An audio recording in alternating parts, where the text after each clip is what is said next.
Good evening. Good evening. Welcome for coming to the first Community Medical School lecture of the 2020 series. Can everyone hear me all right? My name is Michelle Cangiano. I'm a family physician. I work at the University of Vermont Medical Center Family Medicine Heinsberg, which is a mouthful, and I am the site leader there. And it is my pleasure to introduce our two speakers today. First, we have Megan Malgeri. She is also a family doctor. She went to med school at the University of Vermont Larner College of Medicine. And she did her residency completed that in 2015, where she joined the faculty at the University of Vermont Medical Center Family Medicine Milton. She has an interest in the interface between climate and health, and has worked with advocacy, most prominently with the Vermont Climate Health Alliance. This is a group that works to advocate for climate change action. She's advocated at the state level at the State House. And she has had an interest in the environment and health, including doing an Albert Schweitzer Fellow during med school, including developing educational curriculum in this field. And Christine Vatovec is coming to us. She did her undergrad in Cornell and did her master's at the University of Minnesota, her Ph.D. at the University of Wisconsin, and came to Vermont in 2011 for postdoctoral research. She is now faculty in the Outdoor Experience Learning Community at UVM, an adjunct research assistant professor at the Larner College of Medicine, and a fellow at the Gund Institute for Environment. She's had numerous peer-reviewed publications, most recently in the journal Sustainability, about health and climate change. And she's had numerous grants, mostly related to pharmaceuticals contaminating Lake Champlain. And she works with the Vermont Department of Health on climate and health strategy team. So they will have a very interesting discussion for you guys tonight. I would like to remind everyone that at the end, there will be a time for questions and answers, so please save all your questions until the end. And please don't ask your question until you have a microphone, so that way everyone can hear your questions. And enjoy tonight. And please remember to fill out your evaluations and hand them in at the end. Thank you.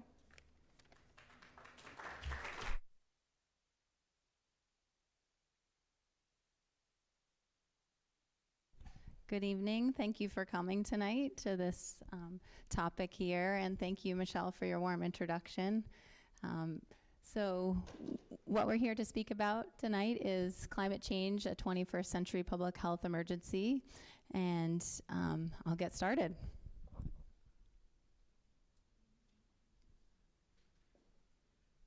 I'm not the most tech-savvy person, but okay, so what I want to talk about now is that climate change is happening now in our communities and affecting people now, and it is a public health emergency that we all need to be aware of and be ready to respond to and adapt to if we're going to be a resilient community and state. So this here is talking about a call to action that was made in 2018.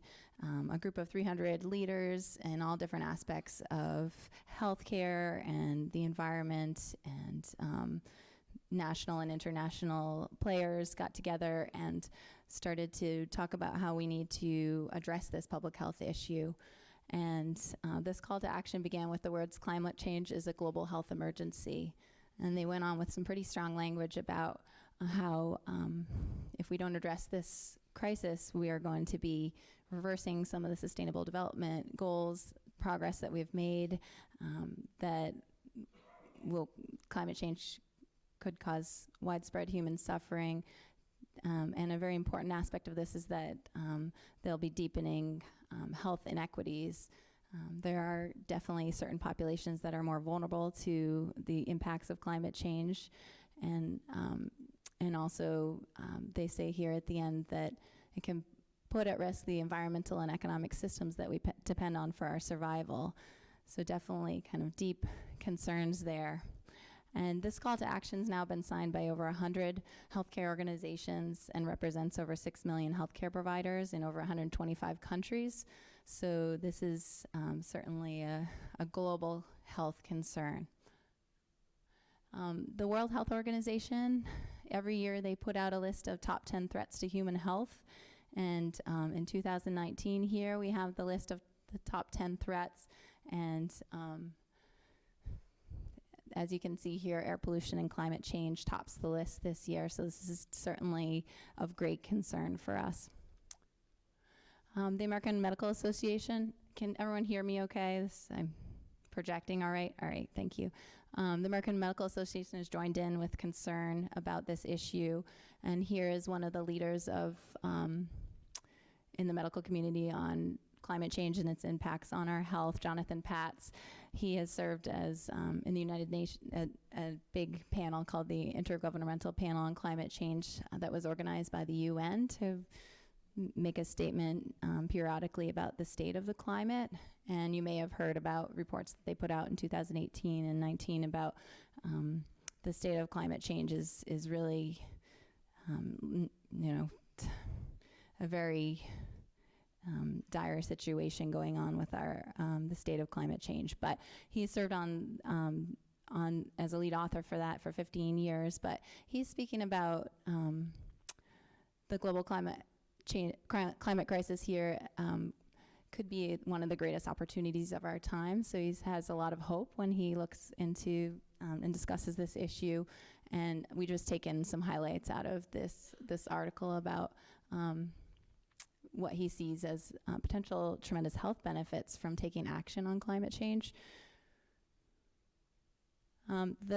Interestingly also, the American Medical Association has adopted a new policy just this summer that mandates that medical students learn about climate change and how it impacts our health, because physicians are at the front lines of not only handling these extreme weather events and the disasters that occur as a result of climate change, but also our leaders, and thus can be part of the adaptation strategies and mitigation that's necessary for climate change. And then I'll hand it over to Dr. Vatovec to speak about the CDC diagram explaining health effects of climate change. So thanks to Megan for getting us started off with kind of the big picture of why we should be talking about climate and health. This graphic comes to us from the U.S. Centers for Disease Control. Can you hear me? I have a mic on. I just have to adjust it. Is that better? Okay, thank you. Let me know if it's not working, just raise your hand and I'll be able to readjust it. Thank you. All right, let me back this up for just a minute. So Megan introduced to us this idea that we're concerned about climate for all these big picture reasons, right? Healthcare organizations around the world and across our country are signing on to the importance of looking at climate and health. This image is coming to us from the US CDC, the Centers for Disease Control and Prevention, and what it shows us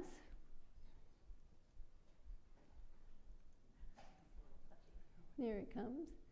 So in the center, we see the actual components of climate change circling around. So as we have increasing CO2 levels, that leads to an increase in the global average temperatures, which leads to more extreme weather, so changes in the hydrologic cycle, both in terms of increasing drought in some areas and increasing flooding in other areas, and it's going to change over time in different areas. So in Vermont, we might expect to see both drought in some years and increased flooding in other years, depending on what the storm cycles are.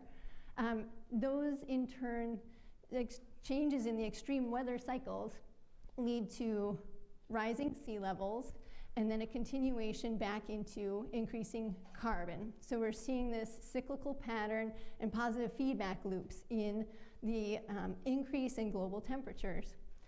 Those changes, as you saw them spiral around, lead to these health hazards. So you see that second ring, anything from air pollution that leads to the health impact of increased incidence of asthma and respiratory illness, into changes in vector ecology. And we're going to talk about each one of these in turn as we go through our presentation tonight. But these are the concerns that we have on both the global level and the national level for trying to understand what are the known health impacts of climate change as we see them today. So given this big picture background of how we understand predictions for climate change to impact health, this is what we already know about the changes in climate in Vermont. So we know that over the past 50 years, we've seen an increase in the average temperature in the summer of 2 degrees and an increase in the average temperature in the winter of 4 degrees Fahrenheit. We've also seen an increase in average precipitation of 7 inches. So every year we see 7 inches more precipitation than we did 50 years ago. And we see a change overall in our true climate in terms of spring coming 2 weeks earlier, winter starting 1 week later. So we have an increased length of time that we have our spring, summer, and fall of 3 weeks total, which you'll see increases things in terms of vector ecology, so the length of time the mosquitoes and ticks can survive, as well as changes in pollen, for example, and we'll talk about those more as we move forward. So knowing that we've seen these changes already, and that the Vermont Department of Health sees that we're going to continue seeing these warming trends, we're going to see increased temperatures over the course of the coming years, these are the ways that Vermont is articulating the changes that we're going to see and the specific impacts to our health in Vermont. So we're going to look at each of these in turn, but this is the way that Vermont is taking that CDC picture and conceptualizing it for how is Vermont going to be impacted. So we're going to start out with hot weather, and in particular thinking about anything from heat waves, which in Vermont is determined as any period of time for 3 days in a row when the temperature is greater than 87 degrees. That's a heat wave in Vermont. Now, how many of you have ever been to Georgia or Florida? Right, so wow, like that, this is a heat wave, 87 degrees, but there's a lot of data, and we'll show you this in a minute here. When we're thinking about hot weather, these are the key climate components. Heat, interestingly, heat waves cause more death than the combination of these other weather events that we see, which is fascinating just to think about that tornadoes, hurricanes, floods, lightning combined don't equal the number of heat-related deaths that we see annually in the United States. So heat is a big killer. And because of this, we have a lot of good data on heat and the impact of heat on health nationally and globally. And this is why heat becomes one of the areas that we feel most confident about in terms of understanding the health-related impacts. So here's some of the data. This is coming to us from folks at the Vermont Department of Health. And what we're seeing here is that the temperature along the bottom, between 65 degrees up to 93 degrees, and the average daily number of heat complaint emergency department visits. So as the level of temperature rises, we see more people coming to the emergency room. In relationship to that, we also see an increase in the number of both emergency department visits and the number of deaths. So this is from 2018, so just 2 years ago, 2 summers ago. And what you're seeing here is between the period of June 28th and July 7th in 2018, as we moved into one of these heat events where we saw temperatures above 87 degrees for that 3-day period or longer, we started seeing more and more emergency room visits, calls to emergency medical services, and then the number of deaths corresponded within that period. These are numbers above which we would normally expect if the temperature were below 87 degrees. This graphic is coming to us from Denise Alosa, who is one of our regional experts on heat-related illness. She helps with many different facets around the community and around the state for developing heat emergency plans. The one that many of you might be most familiar with would be the Vermont City Marathon. So a few years ago, the marathon had to be called off in the middle of the run. How many of you have heard of that? And how many of you were familiar, if you happened to be out running in that, you would have noticed that they have this new system in place where there are different flags that come up at the runner aid stations. So when the runners are coming up and you're picking up your Gatorade or your water, coming in for a little rest stop as you're running on your marathon or relay team, you'll see this little marker saying if the weather is still appropriate and safe for running. When the black flag is raised, that's thanks to Denise and her team that she works with. When that black flag goes up, it means that the wet bulb globe temperature has reached 87 degrees or higher, and it means that our bodies are no longer physiologically capable of maintaining a lower body heat inside, and we can start having rapid onset of exertional heat stroke. And they see that in the medical tent down at the waterfront. So they've implemented this system to try to minimize the number of people who are reporting into the tent with heat stroke, exertional heat stroke. Now, why are we seeing this increase in illness related to heat? Mainly it's because we don't acclimate, right? Like when you saw that earlier graph, below 87 degrees, we don't have many time periods in Vermont currently where the temperature is above 87 degrees for a long period of time. So we just don't acclimate to that temperature. The body needs between 2 to 3 weeks of a constant temperature to become acclimatized to that temperature. When you don't see that temperature at that level, our bodies don't adjust to it. Other changes that are important are that in Vermont, many homes and businesses don't have air conditioning. So we don't have a place to cool down in general if we're just out and about. So this is one of the reasons why we're seeing that increase in heat-related illness here in Vermont. And Megan has some specific cases to share with you on what she's seen in the clinic. Okay, so in each topic, I'm going to try to address cases that I've seen in my clinic or in the greater area in my community. So for extreme heat, definitely is one of the bigger impacts that Vermonters can see related to health impacts. Here's a graphic from the Vermont Department of Health that talks about those emergency room visits. So currently, we have about 6 days of the year that are 87 degrees or higher, and we know that emergency rooms during that time, they've calculated, are about 8 times more likely, but they've calculated out to 2,100 and the number of days that are expected to be 87 degrees or higher based on kind of like how we're addressing the climate crisis. They have a range of 20 to 34 days that are going to be 87 degrees or hotter. So you can imagine more emergency room visits, more healthcare costs as a result of that. So, and in terms of cases I've seen in my clinic related to heat-related illness, certainly healthy people are susceptible to heat exhaustion, to dehydration, and we have seen that. I've volunteered at the marathon tent at the end of the marathon and seen people with heat exhaustion, heat stroke, and dehydration.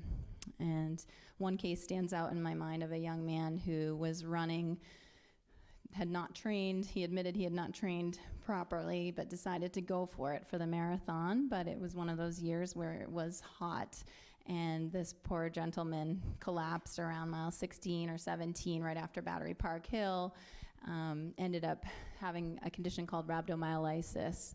And what this is when there's damage to the muscle. This can happen to people if they are in their homes and they fall down on the ground and are unable to get up as well, but it can happen to athletes as well. So he had caused torn muscles and breakdown of his muscles, and that myoglobin gets into the bloodstream, elevates levels of creatinine kinase, CK enzyme is elevated, so we can see that in the blood when we're working up the patient.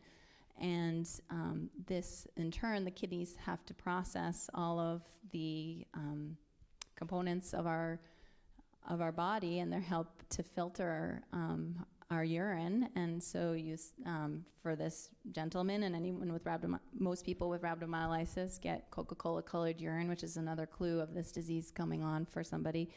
And so this can range in severity from asymptomatic but having an elevated CK to creatinine kinase to having life-threatening electrolyte abnormalities, enzymatic increases, and kidney injury. And so this patient had to be admitted for 3 days and get a lot of fluids and following the kidney function to make sure the person was getting better. And of course, luckily the patient did. So I've seen that in that setting. And then vulnerable populations are very susceptible to heat. So pretty much anyone with a chronic medical condition is more susceptible to accidents or exacerbations of that condition related to extreme heat. So that can be the reason I have the arrow here is that COPD and asthma are the most common conditions where I see in my clinic. These patients are they're kind of an indicator to me that it's really hot or it's really humid, because they present to my clinic or to the emergency room and are struggling to breathe, and they require more treatments, more attention, sometimes a trip to the emergency room. In addition, patients who have congestive heart failure, it's a condition where your heart is no longer pumping as strongly or able to relax, and thus you're more vulnerable to a lot of different causes that can cause an exacerbation of that condition. But in particular, extreme heat is one of those triggers, and we see patients who present on those really hot, humid days of the year with exacerbations of their condition. In addition, these patients have to take medicines to help them lose water so they don't get fluid overloaded, and those medications prime them for dehydration and for kidney injury when they're facing those hot days. In my own family, I have my father-in-law has had a stroke and thus is a stroke survivor, and I noticed that he's very much more vulnerable to the impacts of heat, and we just ended up getting air conditioned this year because in his home, because on one of the hottest days of one of those July heat waves, he was ambulating to the bathroom and fell down and required a visit to the emergency room. So, and I know he's not alone in terms of people who are more vulnerable, just with several different types of diseases and issues that can cause the heat to tip you off your balance. In addition, I wanted to talk about essential hypertension, because this is a condition that's very, very common, and this is something that many, many people take medications to help control. Well, those medications can make people with hypertension more prone to a heat-related accident or event or injury. And so some of the medications that people need to take for high blood pressure would be a diuretic. That's a medicine that helps you lose water so that the blood volume in your body is low enough to keep your blood pressure in the right range. But if you're losing water, as you can imagine, you're more susceptible to dehydration, more susceptible to kidney injury if you're in that extreme heat. So I caution my patients, stay out of the heat in the middle of the day if you're on some of these medicines in the heat. And in addition to other medicines, it doesn't have to be a diuretic, but almost all the blood pressure medications can make you more prone to getting a little more dehydrated and getting that kidney injury if you're in the heat and do become dehydrated. So those are some of the cases I wanted to talk about related to this. Next, we're going to turn our attention to extreme storm events, probably the second area here that people are most familiar with in understanding. So in Vermont, extreme storm events relate directly to Tropical Storm Irene. This is the one that we've had the most experience with and something that we understand the most. So the health concerns specifically are injury in the event itself. So the flood waters rise and people are trying to get out of the way. There can be lots of injuries that happen within that immediate time frame. And then more long-term, the concerns are water contamination, which we will speak about more directly in a few minutes. And then another long-term is the concern about mold. So, for example, after Tropical Storm Irene, and you had a lot of flooding in homes and businesses, it took weeks, if not months, for people to remediate some of those structures that had been inundated with water, and then the mold starts growing, and then you can have a number of problems resulting from that, specifically related to respiratory illness. So these are some of the more direct effects. Some of the other long-term effects that are more indirect are mental health impacts, and we're going to speak about those specifically in a few minutes. But these are the main health concerns in Vermont when we're thinking about these extreme weather events, so far really having experienced flooding. But other things to be on the watch for in the future are the potential for increased drought. And our state climatologist, Leslie-Anne Depigny-Giroux, she has a lot of concern about drought and the coming of drought in the next 10, 20, 50 years, and how that might impact increases in potential for wildfire and or just changes in agricultural production. So that's another area to think about when you're thinking about extreme events. You have anything from the storms bringing on flooding to changes in drought conditions.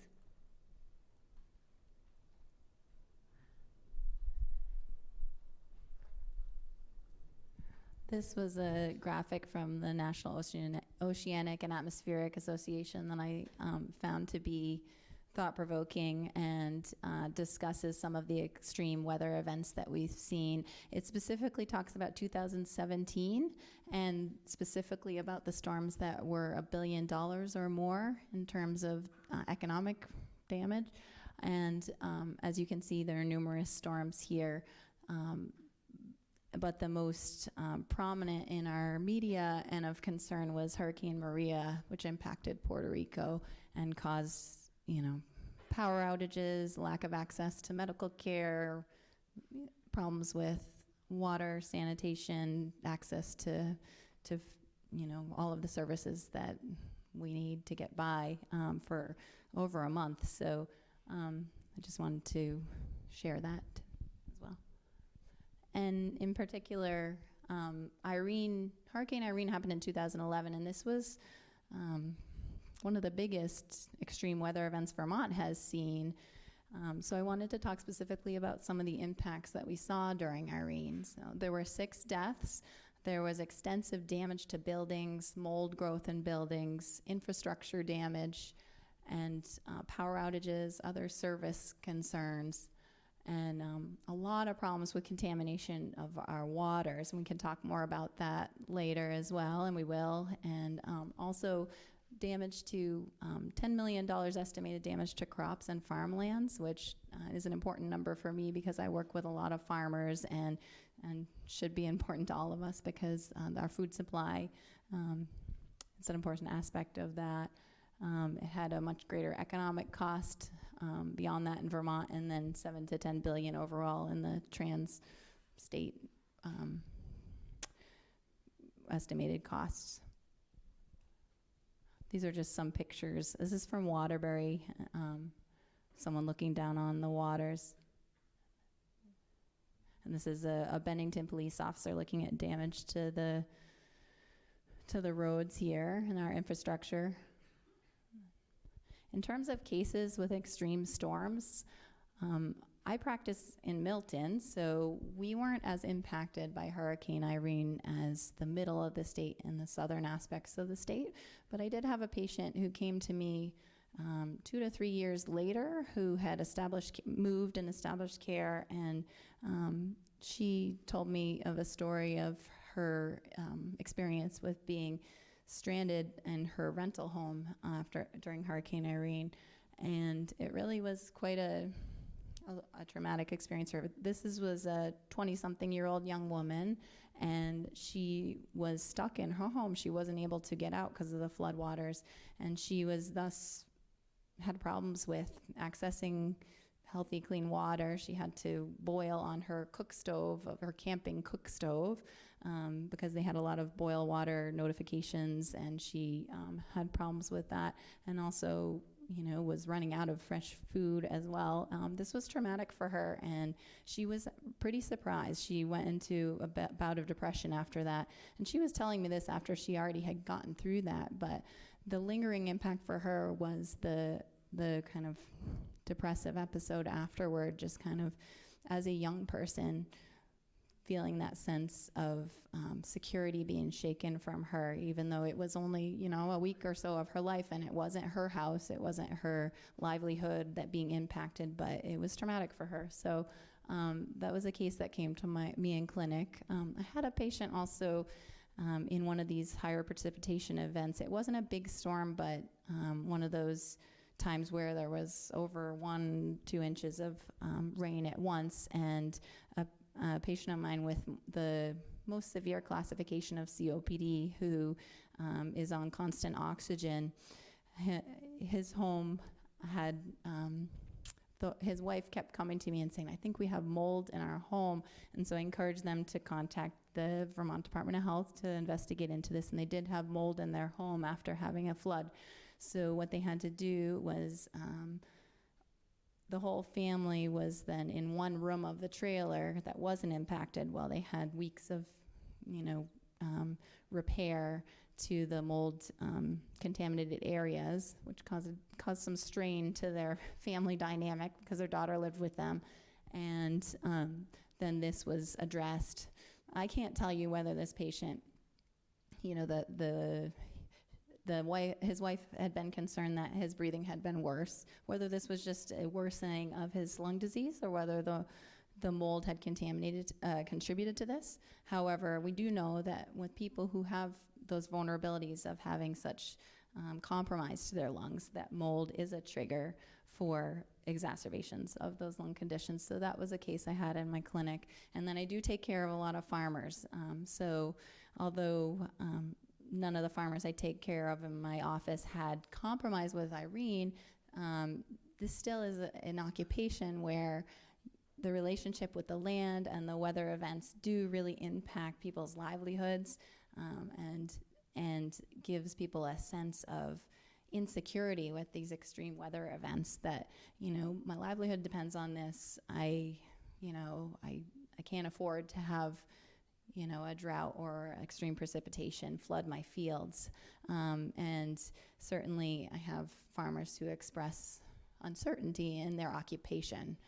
They're not always saying this is, I'm worried about climate change, but they're saying I'm worried about my occupation and the vulnerabilities that I have related to that. So on the left here is some information from the the Public Health Association about rates of PTSD, anxiety, depression being increased after severe weather events.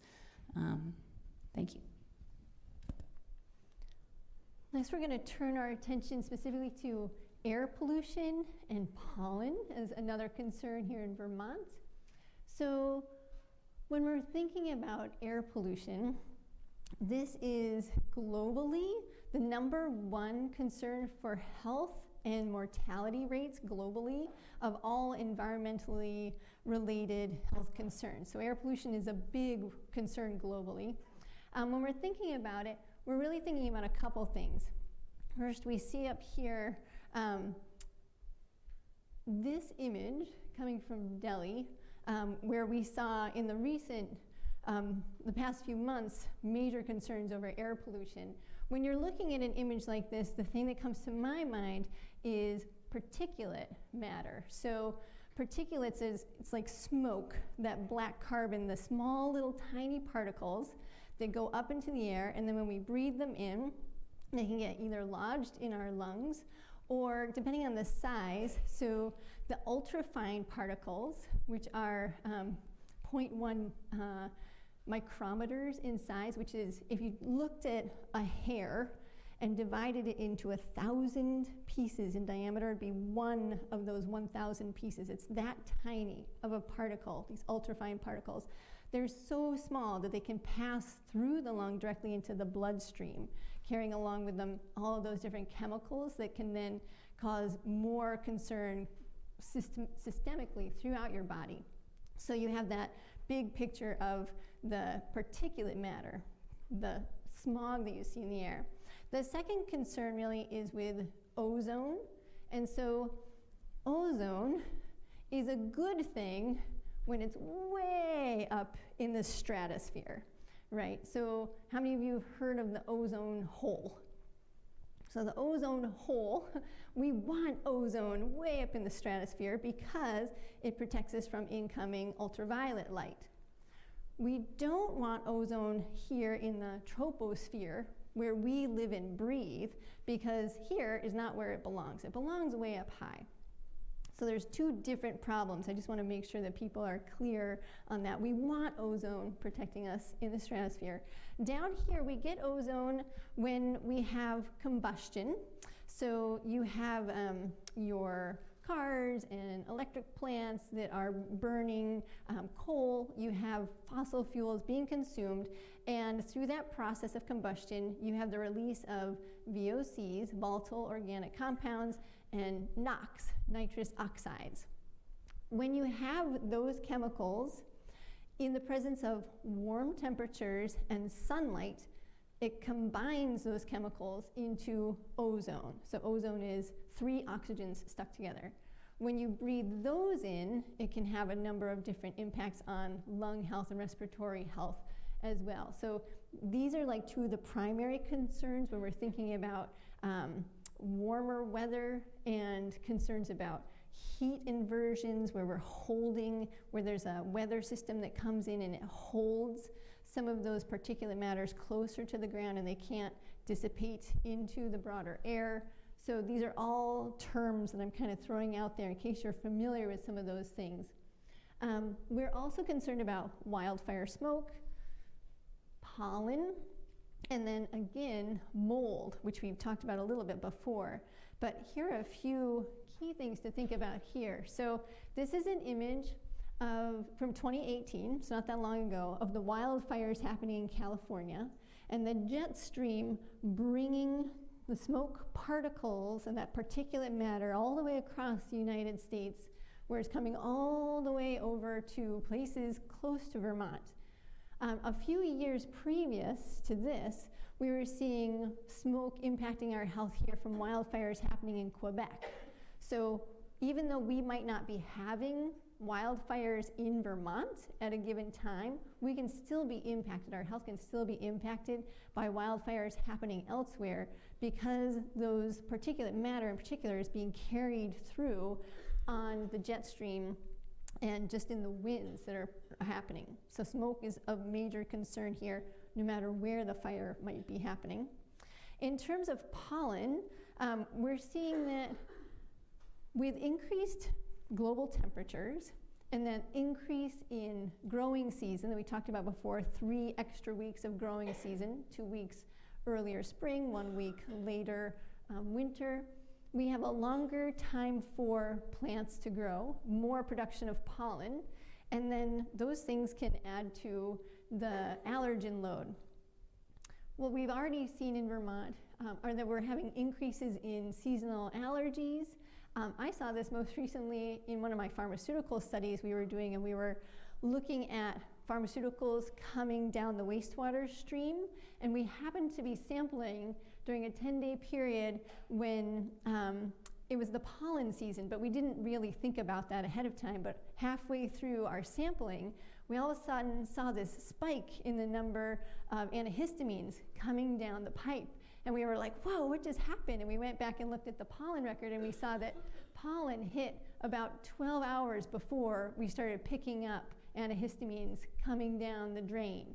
So people were consuming their antihistamines to try to control their allergic reaction and then excreting those materials directly into the wastewater stream.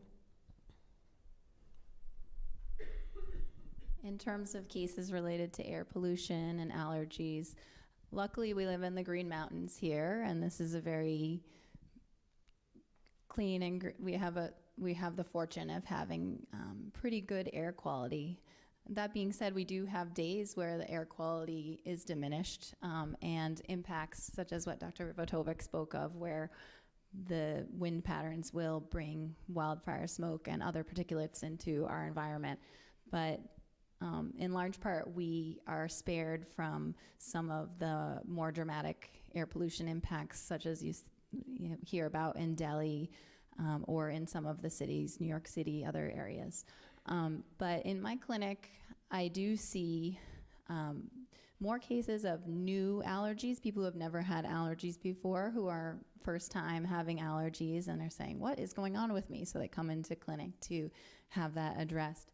I see that people who have allergies are complaining that more and more they're having increased problems with those being worse. And then more extreme allergic reactions. So I had one case of a person present to me in clinic after having been to the emergency room. So this patient was, I think it was last summer or the summer before, riding his bicycle on the bike path in Burlington on one of those days where you could literally see that yellow pollen kind of brushing across the black asphalt, and actually developed had allergies to begin with, but developed such an extreme reaction that he had facial swelling, lip swelling, mouth swelling, and had to go to get some treatment in the emergency room. Had hives on his body too. So that was surprising to me, that the extreme nature of it. In addition, as I said before, the patients who have that vulnerability with their lungs are very impacted by changes such as our reduced air quality.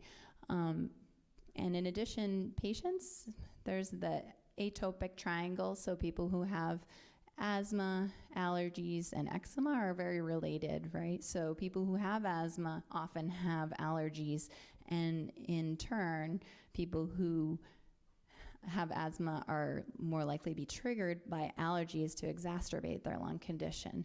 So that's one of the triggers for not all asthmatics, but some asthmatics have a trigger from that. So asthma, COPD patients, they suffer when the air has more particulate matter in it, or when allergens have increased. And in addition, when I was researching for this talk, one of the causes of concern and increased conditions with air pollution is chronic cough. Now, I wasn't linking that to my patients with chronic cough. Certainly when a patient comes in with chronic cough, I investigate, do they have an asthma or an asthma exacerbation? Do they have acid reflux? Do they have a problem with their medicines causing a cough? Do they have other conditions that are contributing to this? But chronic cough, the way that I handle this in the clinic is often we look into it. What's the most likely cause? Is this allergies, or is this acid reflux? Is this something else? And I treat them with medicines for that. And then we see them back in a month. We see if that's working. If it's not, we try the next, most likely thing. And so it's not a one-time visit for this condition, right? It's several visits over time, seeing what works for patients. And it's, costly to the healthcare system as well. And in addition, cardiovascular disease is well linked to air pollution. Now, I can't tell you in my clinic, so-and-so had a heart attack because of air pollution. That's not something I link or see in my clinic.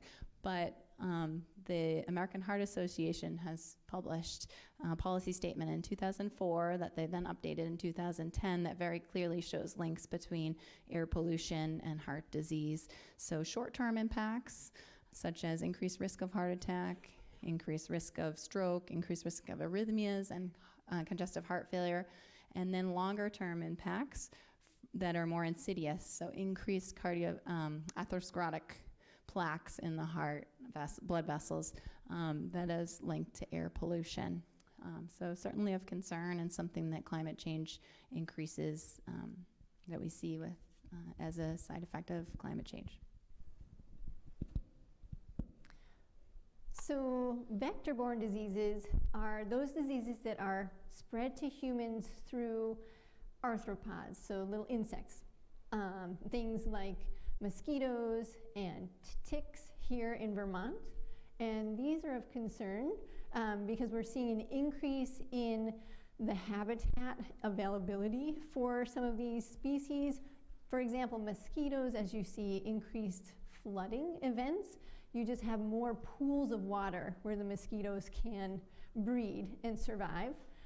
You also see with the increased global average temperatures, increased temperatures in general, the pathogens themselves, bacterium in particular, they can replicate more quickly. So the pathogen that causes disease has more virulence in warmer temperatures and can be spread more quickly.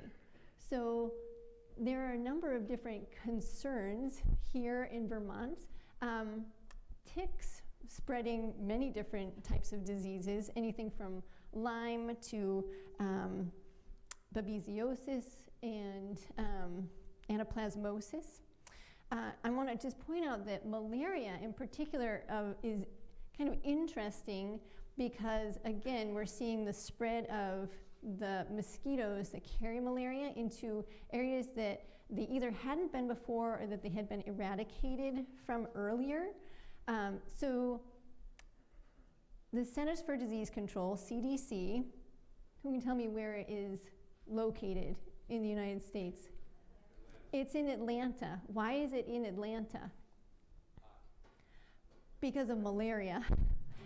It was placed there because of malaria. Now, we don't see malaria happening currently in the United States, but predictions suggest that by the year 2050, we will see mosquitoes spreading back into the lower parts of the contiguous 48, so coming up into Florida and Georgia again. So we're going to potentially see the spread of malaria once again in the United States. So thinking about these different vectors, in particular these arthropods, you are seeing here from the Lancet countdown, so this is one of those big reports that comes out annually. Between the years 2004 and 2016, we saw an increase threefold in the number of reported diseases being carried in the United States by these vectors. So part of this is reporting, right? Like it's not all that we just have an increase in disease, but you can see that we are seeing an upward trend, and we're expecting that we're going to continue seeing that upward trend. We're also seeing here that, again, the warmer conditions are related to increased risk from tick and mosquito-borne diseases, specifically here in Vermont. So these are the reported cases of Lyme in blue and anaplasmosis in the red between the years 2008 and 2018. And you can see for yourself that the numbers are increasing. And again, part of this could be better reporting systems, part of it could be better diagnosis, but part of it is simply that we're having more incidents, more contact with some of those disease-spreading vectors. In terms of cases related to vector-borne diseases, in my clinic, Lyme disease is a big concern because rates have increased in Vermont, and I've seen, since I started practice to now, a dramatic increase in cases and concerns related to Lyme disease.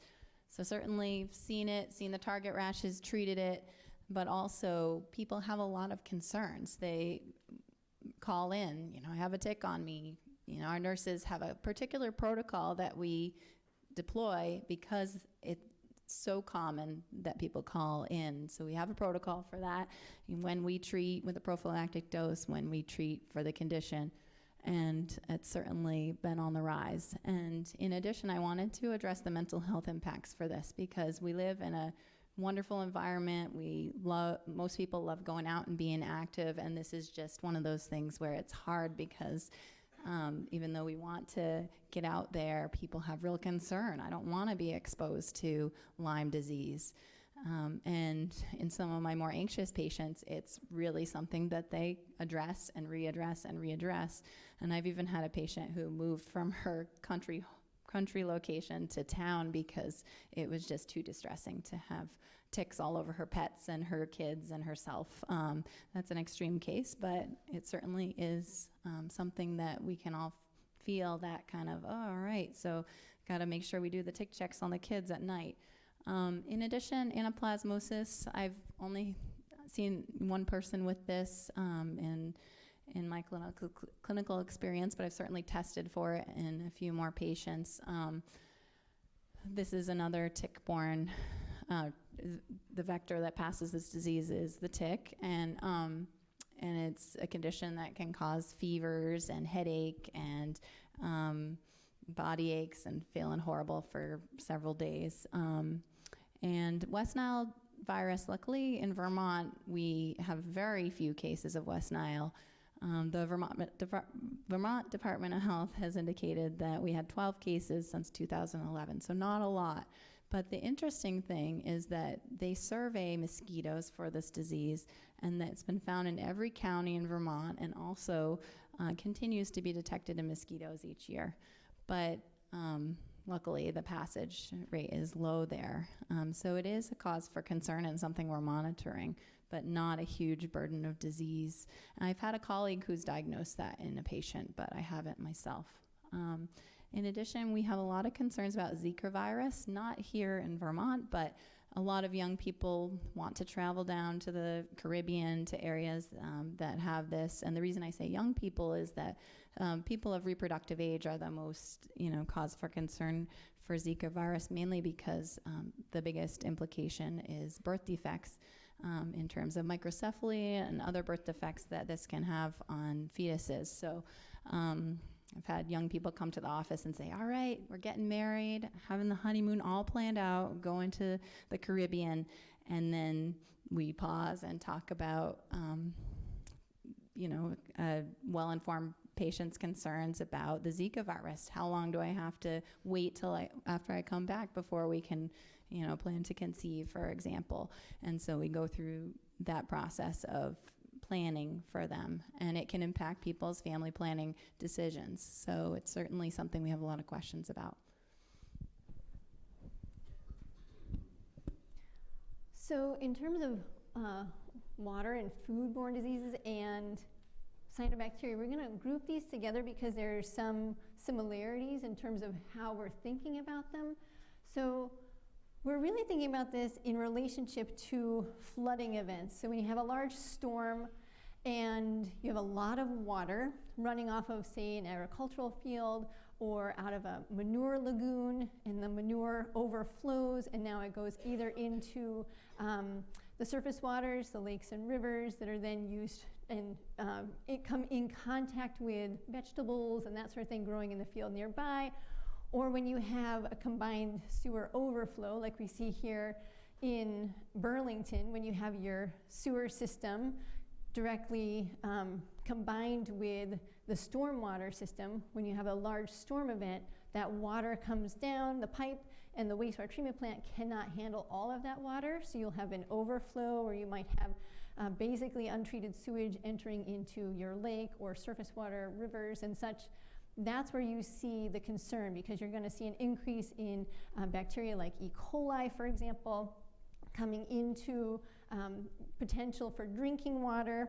Here are a few images to help explain this. So you see on the left, public drinking water, in the middle, private well water, and on the far right, recreational water, so things like streams, rivers, and lakes.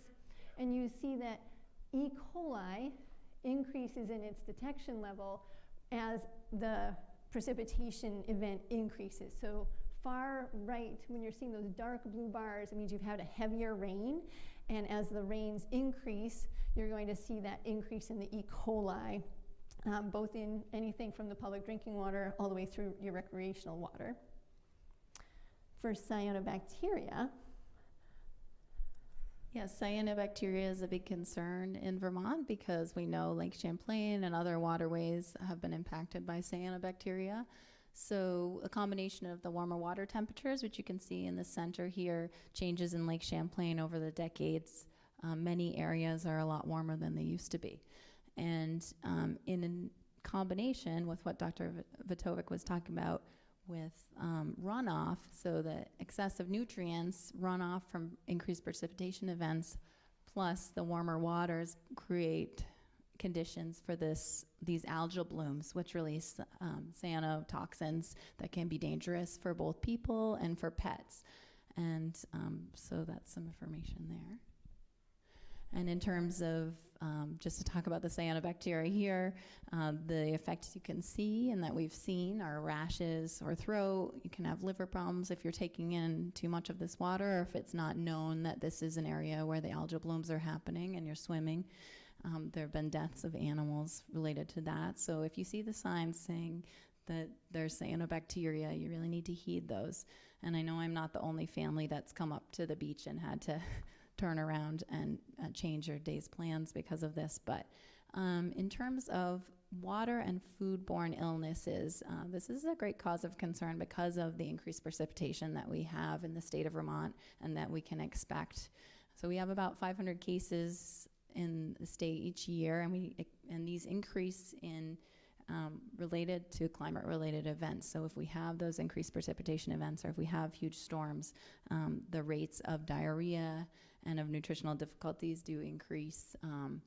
And I just wanted to harken back to Irene because our waterways, our water infrastructure and systems were certainly compromised there, and it certainly caused more diarrheal illness or compromise there.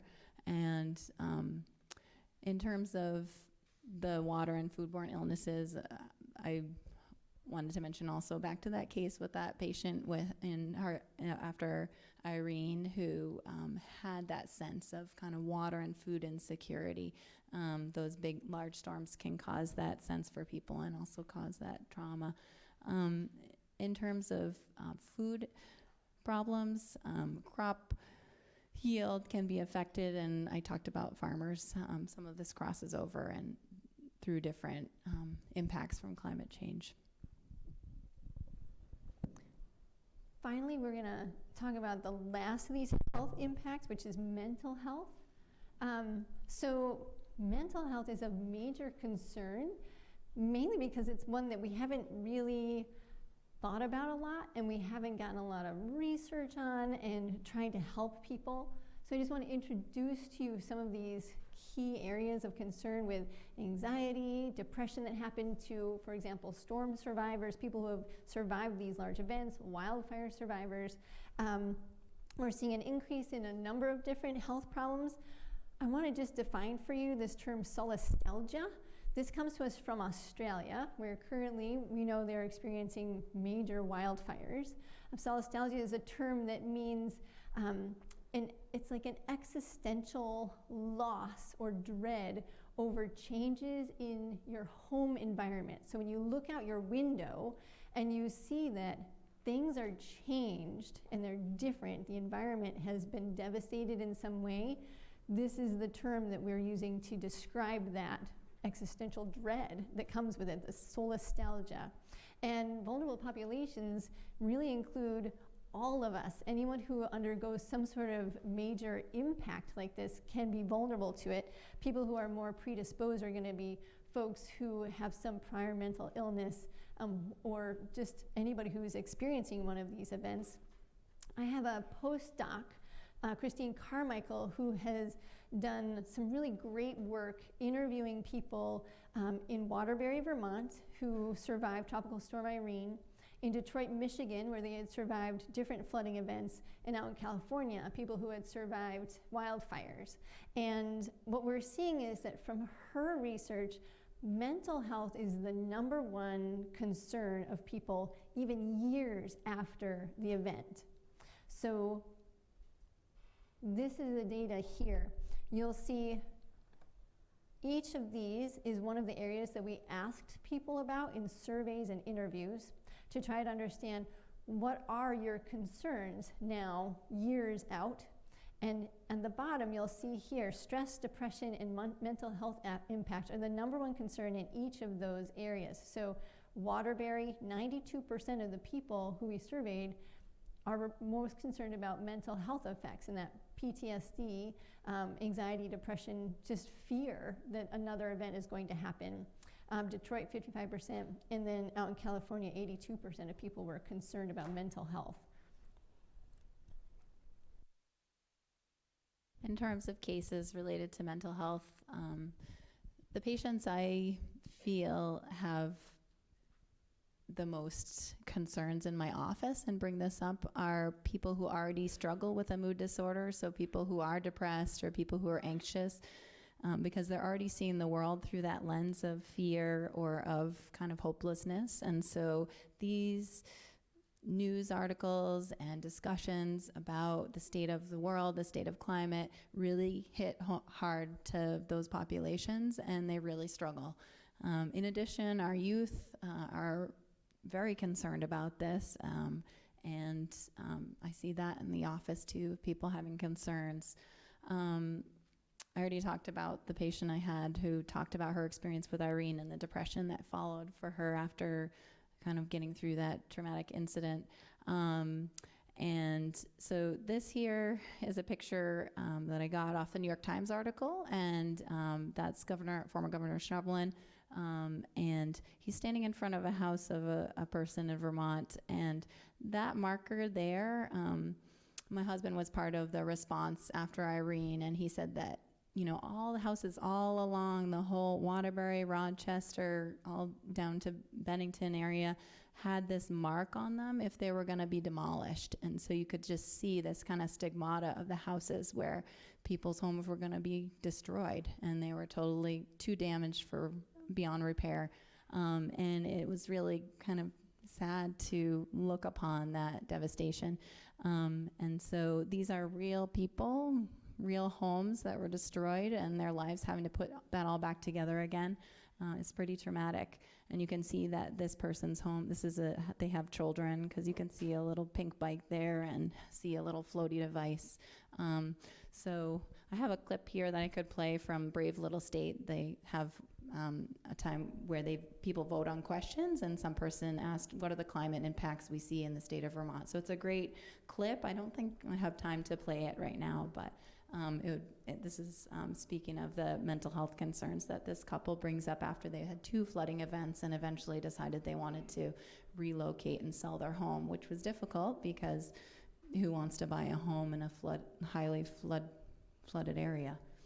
So we will recommend anyone who's interested go check out the Brave Little State podcast from Vermont Public Radio to hear what people are thinking about climate change right now and some of those specific impacts on mental health that people are reporting.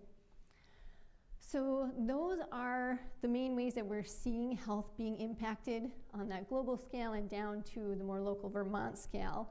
So what can we do about this? I'm going to harken back to the words of Jonathan Patz, who was the lead author of the IPCC reports for 15 years, who is very hopeful.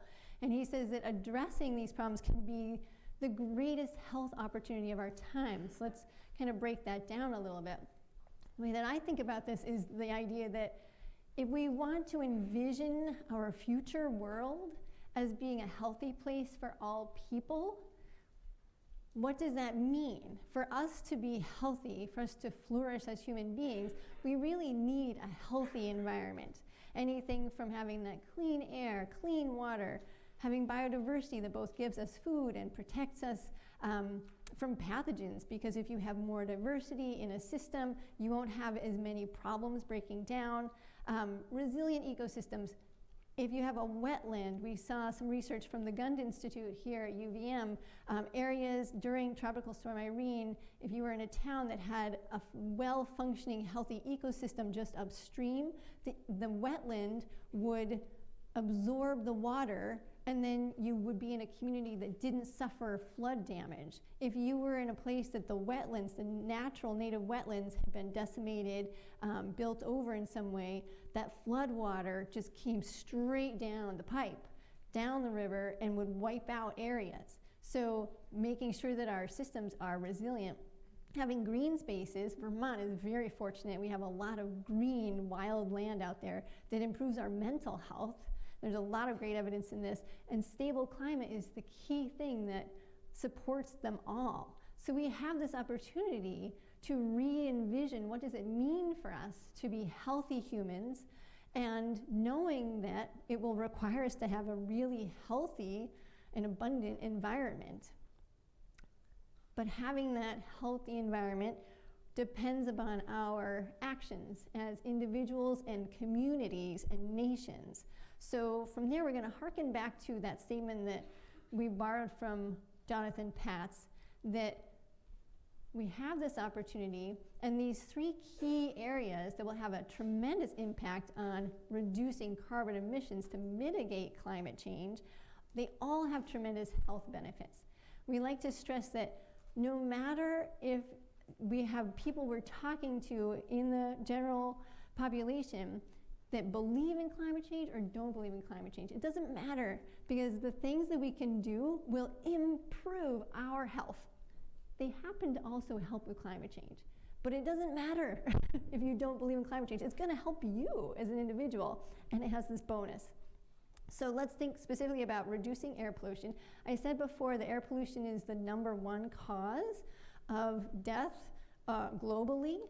So air pollution is related to all of these, of the top 10 causes of death from environmental causes. Air pollution is related to stroke, heart disease, unintentional injury, chronic respiratory disease, cancer, neonatal conditions. Each of these pieces of this bigger global picture are all related to air pollution. In Vermont, these are the primary sources of particulate emissions. So those particulate matter, those nanoparticles that can pass through our bloodstreams, or particulate matter that just lodges in our lungs. Here are the sources. So surprisingly, maybe to some people, residential wood combustion is of major concern, because this is a good thing in terms of having a renewable energy source for heating homes, but it's releasing particulate emissions. So there are some things we can do about this. Here again, we're seeing if you have a fireplace, that's the top contributor to the particulate matter. If you get into this range where you're having newer EPA certified wood stoves, you drastically reduce the amount of particulate matter that you're releasing into the environment. And luckily, there are programs in place through Efficiency Vermont that help pay for installing these in your home. I think right now the rebate is $650 you can get back when you purchase a new wood stove. All right, let's shift for a minute to thinking about eating less meat and driving less. So I want to call out the American Public Health Association and the Vermont Public Health Association and the Vermont Department of Health all are thinking about this 3-4-50 campaign. There are 3 behaviors that we participate in that cause the 4 diseases that cause 50% of our deaths in Vermont and across the country. You'll see 2 of them, no physical activity and poor diet, are directly related to those climate drivers. So let's think about them. Right now, data that we have for our state profile suggests that about half of all adult Vermonters are not meeting recommended physical activity levels. 20% of Vermonters, adult Vermonters, report not having any physical activity at all. Wow, if we changed that, the health of everybody goes up. We can improve our health just by moving more, and there are some ways directly related to climate that we'll talk about here. In terms of diet, 61% of us are reporting that we don't get the recommended number of fruit every day. 70% of adult Vermonters are not getting the recommended number of vegetables. Think about that. So transportation gives us physical activity. We're a rural state, so we have to figure that out. Talk about that in a minute. And then if we eat less meat and we eat more vegetables, we're going to start being healthier people. We're going to start chipping away at that 50% of deaths caused by these 3 behaviors. So again, these changes that we can figure out as individuals and as communities have tremendous impact on our health. And bonus, they help us with the climate problem.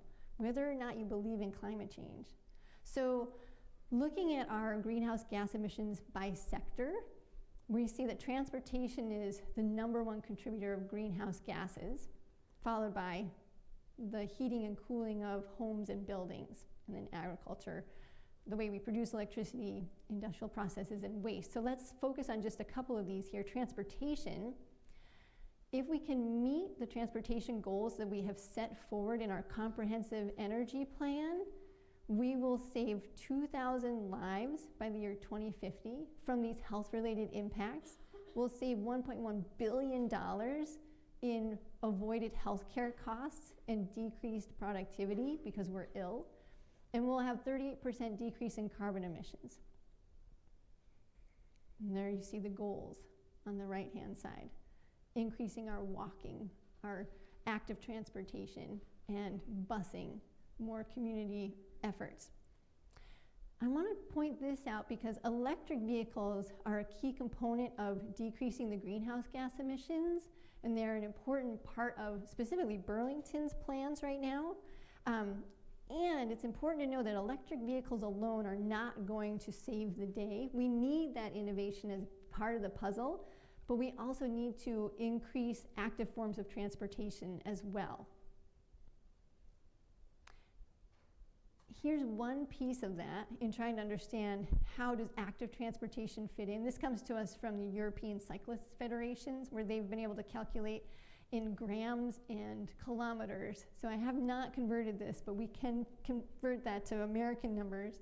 But basically, bicycling, 15 grams per kilometer traveled of carbon emissions, greenhouse gas emissions. And that includes the whole life cycle of that bicycle trip, including the food that you had to eat to provide the energy to actually move your bicycle, compared to 229 grams if you're driving in a single occupancy vehicle.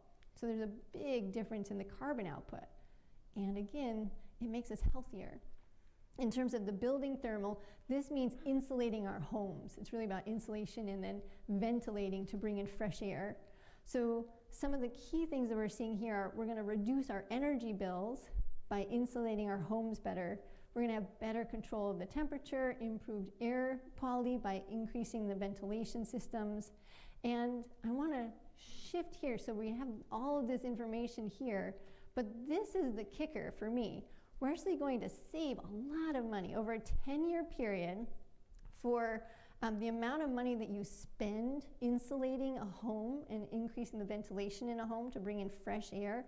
You're going to end up saving $24,000 per home if you better insulate a home, combined with both the cost savings of the energy that you're going to use, the reduction in hospitalization and healthcare, and the reduction in the concerns for the public health over the particulate emissions that are coming from the heating of that home. So given all of these pieces, and there's many more that we could pop in here, but for interest of time, we're going to move into what can we do right now as individuals. And right, the light bulb is the easiest thing. It's the low-hanging fruit. We've been talking about that for years now. How many of you have already changed all your light bulbs? All right, so what else can we do, right? We can try to find ways to make active transport a habit. We need to be innovative about this in Vermont for two reasons. We have winter, right? How many of you biked here today? There's some brave souls out there. Todd, you're my hero, right? How many of you walked here tonight? All right, so we've got some walkers. How many of you drove here tonight? Right, so we have to figure out ways as a community to increase the availability of different forms of transportation. And we're rural, right? We have a very rural community. How do we make sure that we're making these forms of transportation accessible to people in a safe way, no matter where you are in the lifespan? We really have to think about that. If you do drive, there's great data suggesting that if you drive slower, you will actually be helping a lot. So you're going to increase your efficiency, your fuel efficiency. You're going to save money and reduce the amount of carbon coming out of your tailpipe by just driving slower. So take a little bit of time to make sure that you're thinking about things ahead of time. Eating less meat. So again, we've gone from transportation to changing our diet. Here are a few figures for you. Greenhouse gas contributions of meat compared to vegetables. So 57% of our greenhouse gases in our diet come from meat, 2.6% come from vegetables. And that relates to the fact that per pounds of serving, here's your meats, here's cheese, other meat, pork, poultry. Then we're starting to get down into our legumes, beans, carrots, potatoes. If we start shifting over to meatless Mondays or veganuary, right? All these things that we're starting to hear, we actually will have a big impact on our health. It will make us healthier, right? And it will improve the environment, the climate. Weatherizing our homes. Go to Efficiency Vermont, look up the cost savings that are available to us currently as Vermonters. They actually give quite a lot of funding available. Depending on where you live in the state, there are different incentives available that you can use based upon income, so it makes it accessible to many more people to insulate homes and improve ventilation. If you do heat your home with wood, convert to one of these EPA certified wood stoves and get that rebate. You're going to reduce particulate matter. Keep a waste journal for a week. I have my students do this in the classes that I teach here at UVM, and it makes a tremendous impact. Just for 1 week, write down everything that you purchase and everything that you waste, just to increase your mindfulness about what it is that you're consuming and how much waste you're generating. Anything from plastics to, did you leave the toaster plugged in? Anything that doesn't have a switch is using phantom energy. So unplug things, turn the lights off. Consider all those things as waste. You're wasting your money and you're increasing the amount of carbon that's coming out.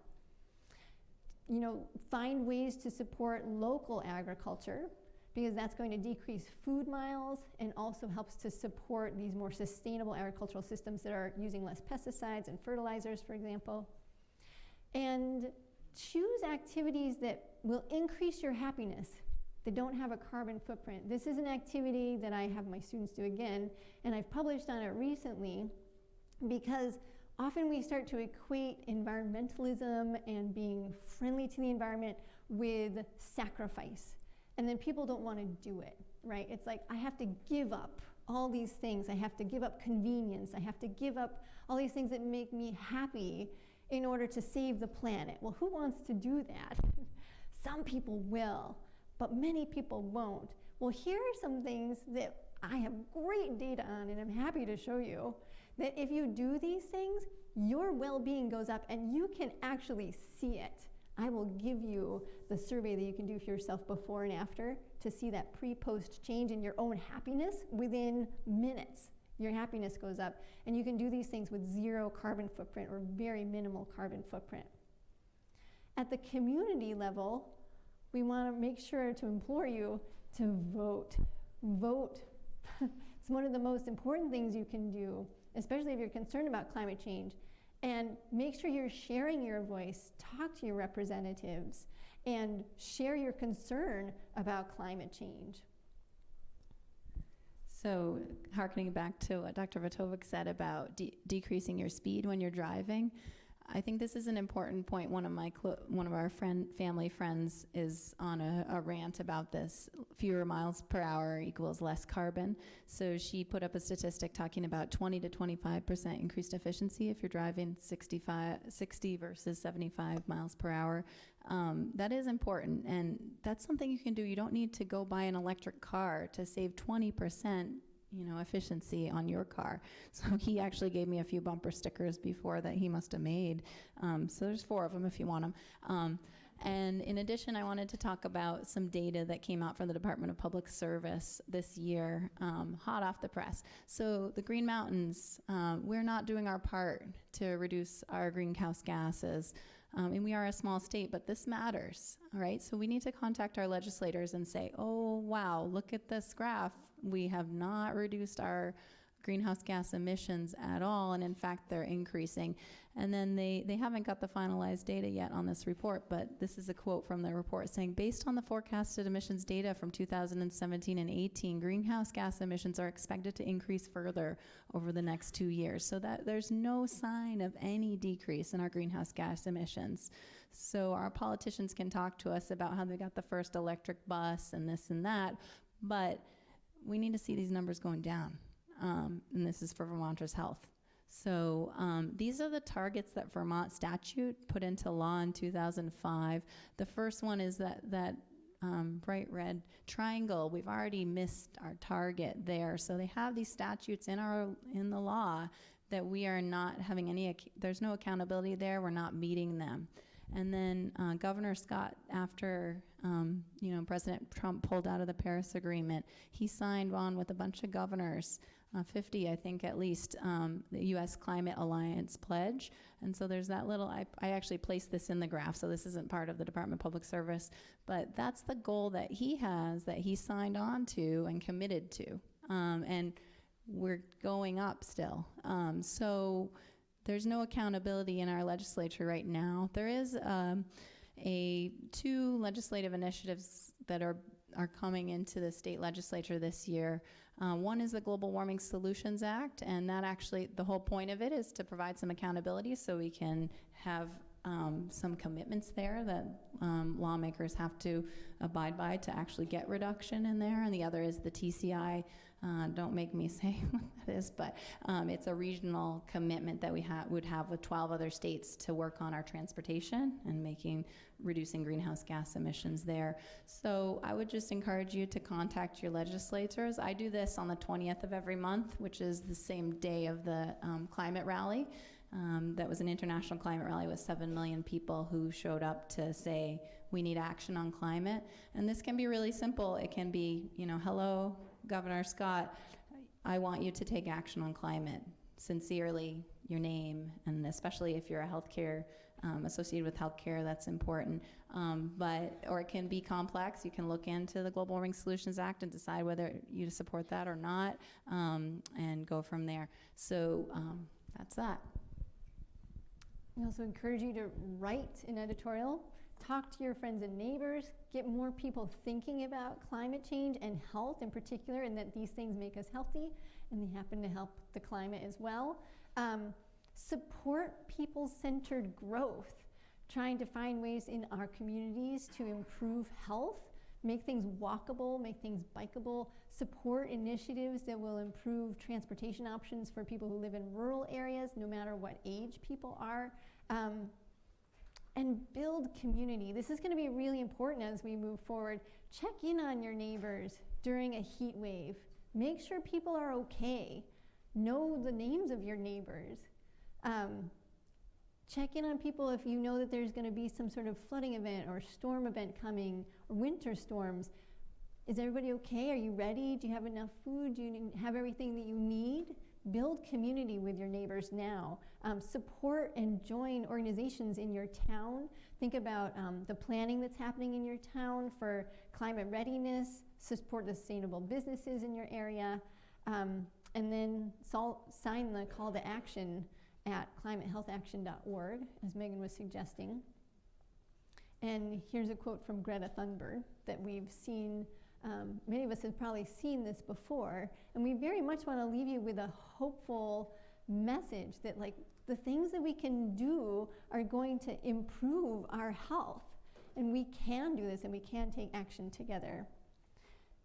And we're going to leave you here with this and turn it over to questions. If you do have a question, we're going to have microphones available. So if you have a question, please raise your hand, and the microphone will come to you, and then we'll be happy to answer anything you have.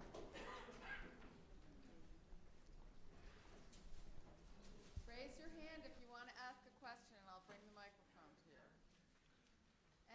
Anybody at all. I guess not. No questions? Oh. Thank you.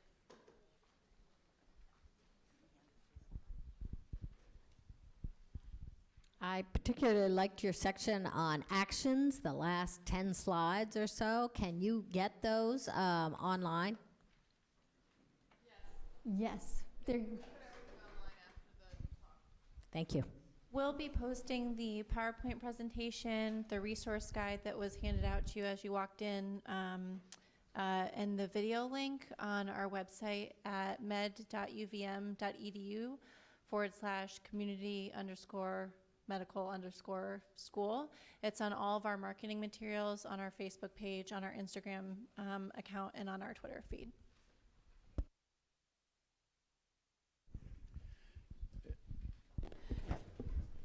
Is there an area, or have you come across any reference that is particularly concise about all the figures of what the climate change is costing Vermont? It would be useful in presenting that information to the legislators.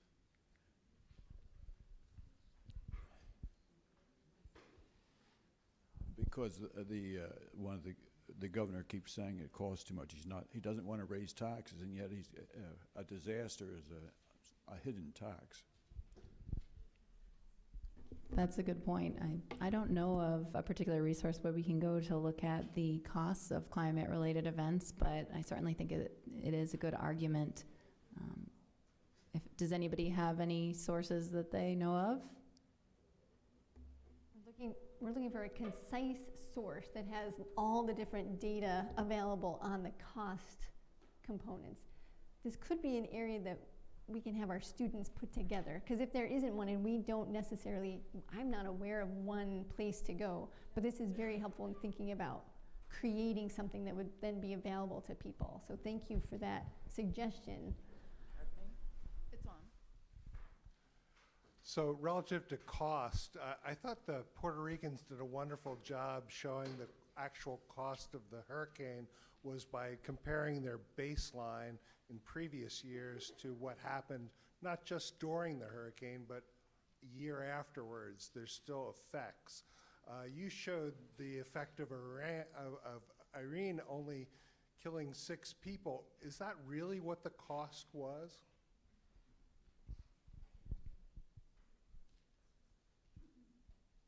The cost in terms of lives, or the cost? That was what the Department of Health published in terms of the deaths related to directly from Irene. But certainly the financial impact was great, and the impacts such as mental health, lasting impacts would be much greater than that.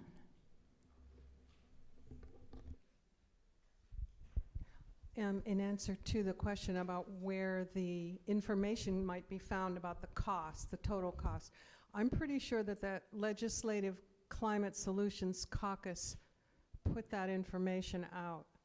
And so anybody can go get that. Just, you know, put in climate solutions in the legislature. You'll get it, because I did. Thank you. That's great. In all the information I read about, is Vermont a viable place to be during climate change? One of the big things that comes up is the ticks. They said, you are going to be swimming in ticks. And that's a really awful thing to be thinking about.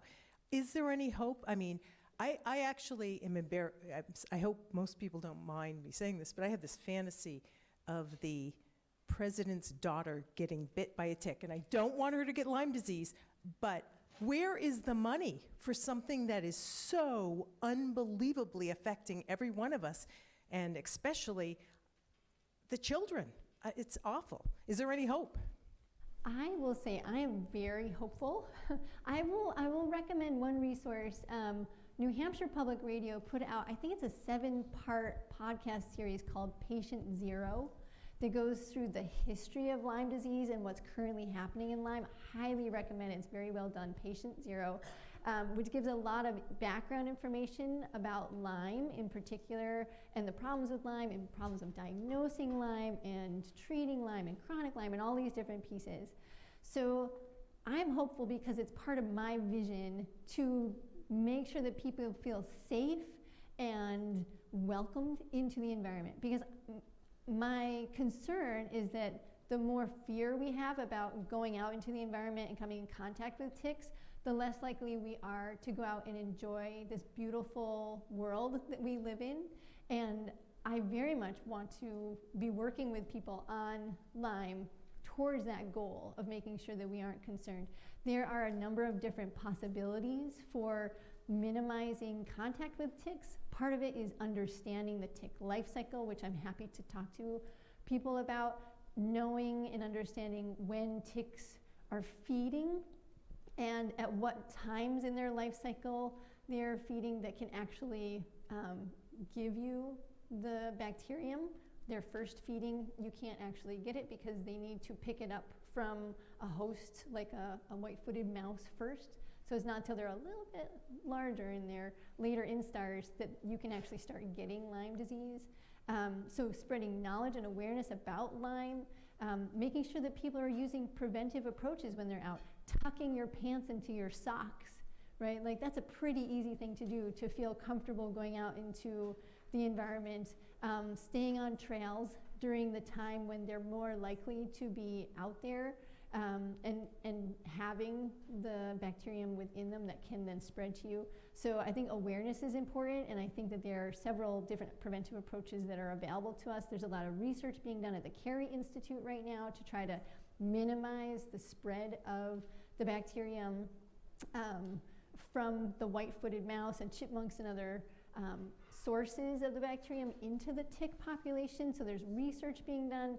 We also really need in Vermont to better educate our healthcare professionals about diagnosis and the problems with diagnosing this disease, because we don't really have good ways of diagnosing it right now. The bullseye rash only happens on about 60% of people. The blood samples that are taken are not a good predictor of whether or not you actually have the disease. So there's lots of different things that we need to be doing as a community to help prevent illness and also respond to it effectively when somebody does come in contact with Lyme. Okay, so this is like a little bit less of a question and more of a plug, but the Sunrise Movement in Burlington is a youth-led climate group. We meet 5 to 6 on Sundays at the Fletcher Library, and they can point you in the direction, but it's just really cool to see a lot of like older people here focused on climate change, and I think that it would be really cool if you guys want to come out and come to a meeting, because it can feel really defeating to be on sort of like the lines of advocating for accountability in these actions and not seeing sort of the more prominent members in our community standing up for that. So we would really appreciate your support. Sundays, 5 to 6 at Fletcher Library. Sunrise Movement, we're the part of the Burlington Hub. It's a national movement, youth-led. Yeah, thanks. Thank you for that. I really appreciate that opportunity to build community and support one another in the efforts that we're all working on here. And I wanted to also say, I certainly want to take another question if people have it, but I would love it if everyone here could commit to, in the next 48 hours, doing something related to the actions that we spoke about. And one really easy and really impactful way you can do that is to contact your legislature. So whoever you decide, whether it's the governor or the Speaker of the House or the head of the Senate, President Pro Tem Tim Ash, or one of your local legislators, if you just, couple sentences and say, I want you to take action on climate, I feel like that voice really resonates. And if you can do it not just once, but again and again to try to emphasize this, because thank you.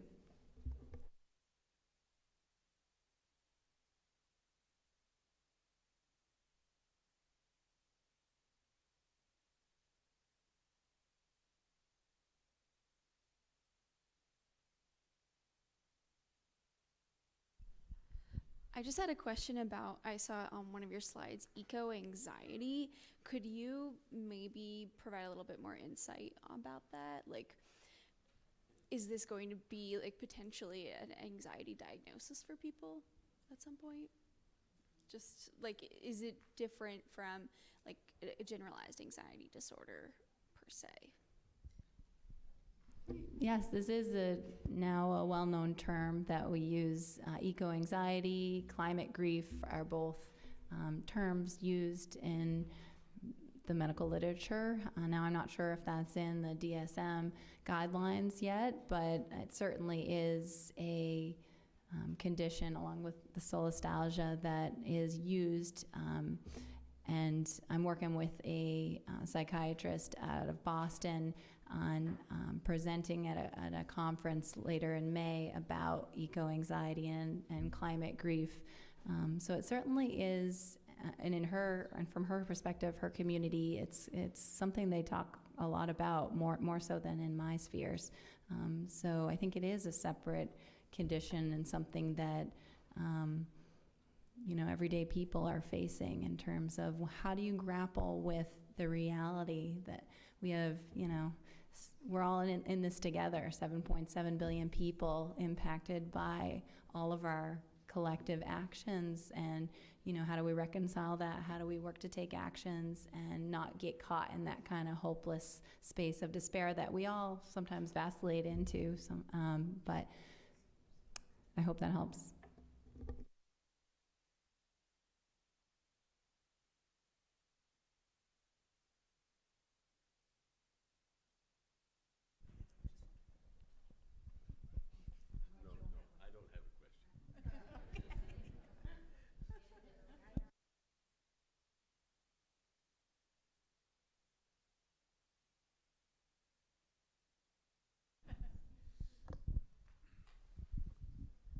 Thank you. I'll just make the comment relative to your question. There is a definite linkage, it's kind of obvious, but there's a linkage between taking action and mental health. So all the things that you mentioned that you could do on your own in terms of active transportation and those things, I think those are pretty clear. But what's less clear to people is that what Megan was talking about, or you both were talking about, in terms of contacting legislators. We've gotten to this place in the United States where we don't think that matters, right? But it does in Vermont. It matters enormously. And if you've spent any time with the legislators, you realize, oh, this is different. The legislators are like all of us. They're just normal, average people. They're not making any money, and they really care about what we think. And we will literally, you'll hear this all the way from the governor on down, if you talk to them, that 5, 10, 15 calls, emails to a legislator will swing their vote, particularly on a topic they're not sure about. If Global Warming Solutions Act, they might not be part of the Climate Caucus. They might not be part of the committees that are studying that. So when it comes to the floor of the House, they're not quite sure.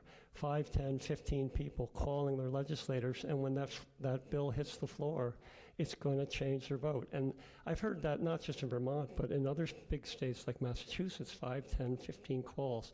So at the state level, you can make a huge difference.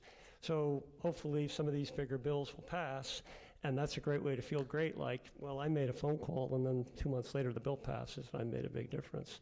So we're really encouraging people to do that. And go talk to your legislators. Go down and talk to them. You can go talk to the lieutenant governor every Friday morning from 8 to 10 or whatever. He has open coffee. I mean, so we're in a unique situation, so.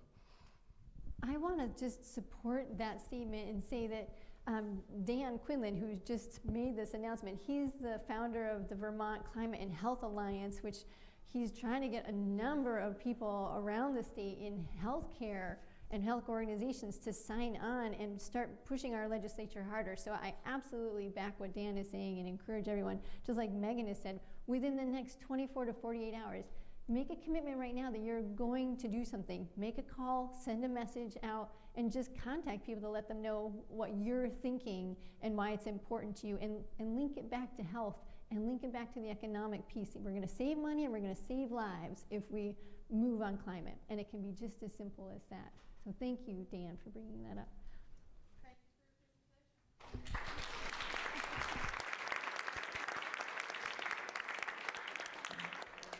Thank you for coming.